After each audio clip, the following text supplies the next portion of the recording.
prawns, here's what you do. I like to store my prawns in water because if you don't, the head blackens very quickly. So I just pop them in a bowl of water, cover them and pop them in the fridge till I'm ready to cook. When I'm ready to make this recipe at least, I want to pat them dry because they're going into an oily marinade. And then it's so simple.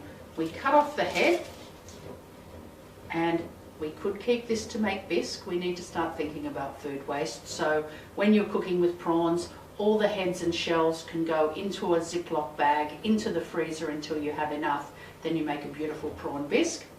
And we pop him on his back, just like we did with the spatchcock really. It's very similar. And we cut down the centre between those legs, trying not to cut through the shell. It's not the end of the world if you cut through a little bit, but we want to keep him intact.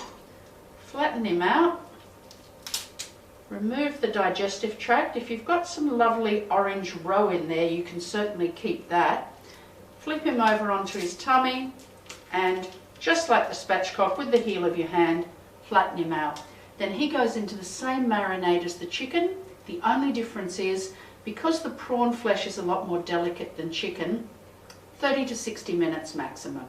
The chicken you can marinate for up to 4 hours. Now when it comes to cooking our prawns, we're not cooking them in the oven. We're going to do it in a char grill pan. And I'm going to show you how to get the juiciest prawns you've ever had. So I'm just turning them over in the marinade now. And then we pop them into a nice hot pan, shell side down.